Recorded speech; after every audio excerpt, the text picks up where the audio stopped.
The Hole in the Ground is directed by Irish filmmaker Lee Cronin and tells the story of a single mother, Sarah, and her young son Chris, who move into a house at the edge of a forest somewhere in the Irish countryside. As they try to build a new life, Sarah discovers a large sinkhole in the middle of the forest, and after a disturbing encounter with her neighbour, a deranged old woman who makes some strange claims about Chris's identity, Sarah begins to become increasingly more paranoid and starts to suspect that her son has been replaced by someone or something. This is a very creepy film which is established from the very start. It does a great job setting the mood and tone in the very first few minutes, with visuals like the mother and the son making grotesque faces at each other in these like funhouse mirrors in an apparently empty amusement park, and that along with the creepy ominous music that plays as they drive home through this forest. The setting itself really creeps me out personally. I myself do not like the idea of living out in the middle of the country, in the middle of nowhere, where there are no streetlights and it's really dark, and definitely not if it's beside a forest. The actress playing Sarah is mostly good, and she really sells being unnerved and really creeped out. And the kid in it is also mostly good, which for a child actor in a horror film is saying a lot. But there are a few scenes, a few moments where I'm just not really convinced that they're actually mother and son. I mean, I know they're not really mother and son in real life, but in the film it should have been more convincing, and it really could have been better. And that comes before the scenes where she thinks that he's changed, but it does mostly work. I really like how it keeps it fairly ambiguous about whether the mother is imagining these things about her son or if it's for real. It's a very subjective film, and we're always with her character, and you can tell that she's very psychologically tormented, which is either causing or caused by these events. The changes in the son are very subtle and they progress very slowly. It starts off with him hanging out with some kid at school who before he didn't like, and he starts eating foods that he didn't used to like, and then eventually the changes become much more extreme. There are a lot of good setups and payoffs which I really appreciated. Things like establishing the foods that the kid doesn't like, or the conversation about the boy at school who he doesn't get on with, and the game that the mother and son play where she counts to 3 and then they both make a funny face and try to hold it, and all this comes back into play later on. And one of the best things about this film is that it doesn't feel the need to explain everything that's happening to the audience. There isn't like a scene where a priest or a professor or someone shows up and starts spouting exposition about what's happening, and doing research and figuring out what this evil thing is and how they're going to defeat it, which is fine in some films, but you do kind of get tired of it and it becomes kind of predictable, and I like that they didn't do that here. The cinematography is very effective too. It's always very dull and dreary where these people live, and it really creates an atmosphere, and there are some great shots as well. There's one whenever the title comes up, and there's a shot of the car and it drives forward and goes underneath, and the camera flips around upside down, and then the titles come up and you see like the sky and a lake and some trees and everything. And I've seen that kind of shot before, but it really looks cool here. And there's a fantastic scene that's like great for a horror movie where Sarah's looking through the forest at night and all she has is like a torch, and it's a POV shot, and all that she can see and all that we can see is just a small circle of light in the trees, and everything else is dark. It's very creepy and very suspenseful, and I like all the moments where the camera follows the car from above. There's lots of aerial shots. It really reminds me of The Shining, and the music really creates a lot of dread. The music and the sound design are really effective throughout the whole film.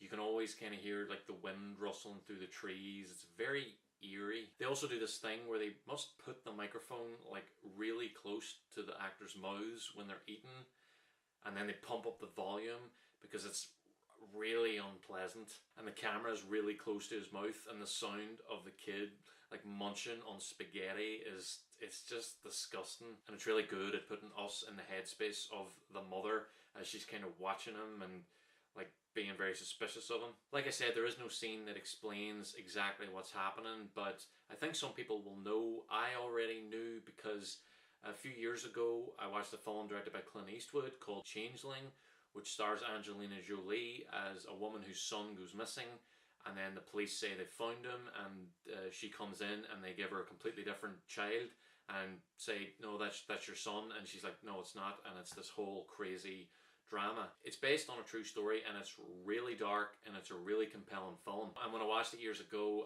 I looked up what the title meant because I wanted to know, and that's pretty much how I knew what was going on in The Hole in the Ground. If you haven't seen Changeling, it came out in 2008, and it is a really good show. I definitely recommend you check it out. And not that it really matters or anything, but the Wikipedia page for that film is ridiculously long. Although the sound design and the music were really good, I thought that at times it was a bit overused. The music plays over a lot of scenes that would be much better and much scarier if they just kept it silent. Scenes like the mother creeping around the house at night when it's dark, and the amount of jump scares and the way they handled are really bad and really disappointing. Now, I do like jump scares. Not all jump scares are bad. They can be very effective and smartly done, but in this, they're just cheap.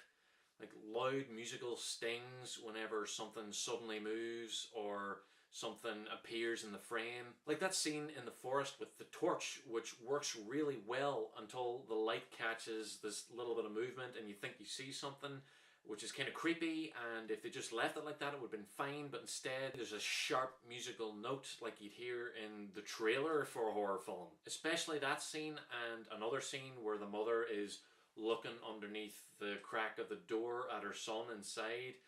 They're just ruined by the sound effects. But then there are other times where the filmmakers get it really right, where they cut from a very quiet scene to another where something really loud's happening, and it shocks you like a jump scare, but it's more effective because it's unexpected and it's clever. This is just a small note, but there's a doctor in this film. I don't think we ever see his face, but you hear him and you kind of see like the back of his head and his hands and stuff, and he's awful. The line delivery and the writing in those scenes is so bad and amateurish, it just feels like a really weak student film. The scenes with the doctor heavily imply that Sarah has run away from an abusive relationship. That and the way that she reacts to seeing the giant hole in the middle of the forest makes it seem like the events in the film are metaphorical and open to interpretation. Okay, so she finds this giant hole in the middle of the forest, and it's massive, and the bottom of it is always moving and churning, and she doesn't mention it to anybody. She just stares at it, and then anytime it's not on screen, it just seems like she's completely forgotten about it. Maybe she imagined it or something like that. I don't think that there's a line of dialogue where someone says, like, there's a hole, or what is this hole, or did you see that hole? With the whole abuse thing, it really seems like this hole is like a manifestation of something that's wrong with her life. I could imagine that being a thing. I've been thinking a bit about it. I haven't figured it out. Maybe it's really obvious, but nothing's like jumping out at me. And also there are a lot of scenes where she's constantly like scraping wallpaper off the walls of her home, which to me is the kind of thing that like screams out, interpret me. Maybe if her relationship with her son had been more strained and confrontational, kind of like the mother-son relationship in The Babadook, before she thinks that he's changed, it all would have seemed a bit clearer, but I'll keep thinking about it. I was a bit bothered at first because I thought that there should have been a bit more contrast between the personality and mannerisms of the son before he's supposed to have changed and then after. But I think it was smart on the side of the filmmakers to keep that whole thing subtle so that we're kind of like the mother and we're not even sure there has been a change. So I'm going to give The Hole in the Wall a B+. It absolutely would have been an A if not for those really disappointing jump scares. This is the kind of horror film I like. I don't need gore, I just need good visuals and sounds and concepts. There are some genuinely creepy scenes in this film, and I thought that the best and most effective one was during this school singing show. It really gave me goosebumps, and I'd never considered it before, but I'm still very surprised that they were able to make the Rattling Bog song frightening. Thank you for watching my review. Please do like and subscribe and comment down below and let me know if you've seen The Hole in the Ground and what you thought of it, if you agree or disagree with any of my points, or if you have any points of your own. And let me know in the comments down below what's your favourite horror film that doesn't have any jump scares. And I'll be back soon with more reviews, and I'll see you then.